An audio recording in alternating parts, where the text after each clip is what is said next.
নমস্কার, আমার YouTube channel বিন্দাস বাঙালিতে সকলকে জানাই স্বাগত। সকলকে পাশে থাকার অনুরোধ রইল। আর আজকের রেসিপি ডুমুর চিংড়ি। কড়াইয়ের মধ্যে দিয়ে দিয়েছি সাদা তেল। তেল গরম হয়ে যেতে দিয়েছি 5 ফোড়ন, শুকনো লঙ্কা আর তেজপাতা। এবারে কেটে রাখা পেঁয়াজ, আলু আর পেঁপেটা দিয়ে দিলাম। দিয়ে উপর থেকে দিয়ে দিয়েছি একটু নুন, দিয়ে ভালো করে ভেজে নেব। এরকম ভাজা ভাজা হয়ে গেলে দিয়ে দিচ্ছি সিদ্ধ করে রাখা ডুমুরটা আগে থেকে আমি সিদ্ধ করে রেখেছিলাম অল্প একটু নুন আর একটু হলুদ গুঁড়ো দিয়ে। প্রায় 80 to 90% সিদ্ধ আগে থেকে করে রেখেছিলাম। এবারে আলু আর পেঁপের সাথে ভালো করে মিশিয়ে নিয়ে দিয়ে দিলাম হলুদ গুঁড়ো আর লঙ্কা গুঁড়ো, দিয়ে ভালো করে কষিয়ে নিয়ে দিয়ে দিলাম পরিমাণ মতো জল। এবারে কিছুক্ষণের জন্য ঢাকা দিয়ে রেখেছি। আর একটা রেসিপি বানাবো, সেটা হচ্ছে কুমড়ো ফুলের বড়া করব আজকে। তো তার জন্য মা এখানে কুমড়ো ফুল ভালো করে পরিষ্কার করে বেছে নিচ্ছে। এই যে ভালো করে পরিষ্কার করে ধুয়ে নিয়ে এসেছে মা। কার কার কুমড়ো ফুলের বড়া খেতে ভালো লাগে অবশ্যই কমেন্ট বক্সে জানিও। আর আমার তো এই ফুলটা দেখতেও খুব ভালো লাগে আর যেতেও খুব ভালো লাগে, কিন্তু সময় সুযোগ কিছুই হয় না, তাই মা তুলে নিয়ে এসছে। এদিকে তরকারিটা খুলে দেখছি প্রায় সিদ্ধ হয়ে এসছে। দেখে নিচ্ছি কতটা বাকি আছে না আছে। এবারে দিয়ে দিচ্ছি ভেজে রাখা মশলা। এর মধ্যে আছে ধনে গুঁড়ো, জিরে গুঁড়ো, আর দিয়ে দিলাম ভেজে রাখা চিংড়ি মাছটা। আবারও কিছুক্ষণ ঢাকা দিয়ে রেখেছিলাম। ঢাকনা খুলে আবার একটু নেড়ে চেড়ে নিচ্ছি।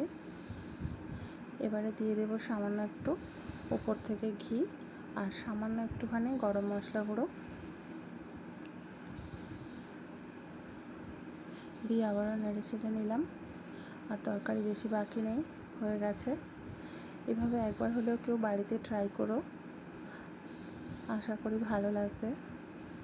প্রথম আমিও ডুমুর খেতাম না, কিন্তু মায়ের হাতের রান্নাটা খেয়ে তারপর থেকে ডুমুর খেতে বেশ ভালোই লাগে আমার। তরকারি নামিয়ে নিয়েছি। আজকের রেসিপি একটা রেডি।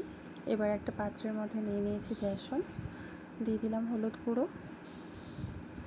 এবার উপর থেকে দিয়ে দিচ্ছি ধনে গুঁড়ো, জিরে গুঁড়ো আর সামান্য একটু 5 ফোড়ন দিয়েছি। দিলাম স্বাদ মতো নুন। এবারে দিয়ে দেব ছোট ছোট কুচিয়ে রাখা পেঁয়াজ আর কাঁচা লঙ্কা। এবারে জল দিয়ে একটা পাতলা ব্যাটার বানিয়ে নেব, খুব বেশি ঘন রাখবো না। এই ব্যাটারটা বানানো হয়ে গেছে। এবারে কুমড়ো ফুলগুলো একে একে দিয়ে ভেজে নেব। এবার কড়াইয়ের মধ্যে একে একে বড়াগুলো ভাজার জন্য দিয়ে দিচ্ছি। আমি প্রথমেতে অল্প একটু তেল দিয়েছি, বড়াগুলো দেওয়ার পরে আবার তেল অ্যাড করব আমি, আর একটু সাদা তেল অ্যাড করে দিয়েছি।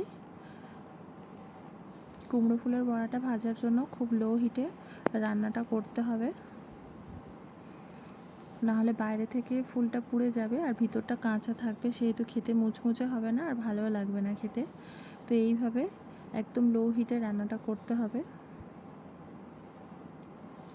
ভালো করে উল্টে পাল্টে ভেজে নিচ্ছি।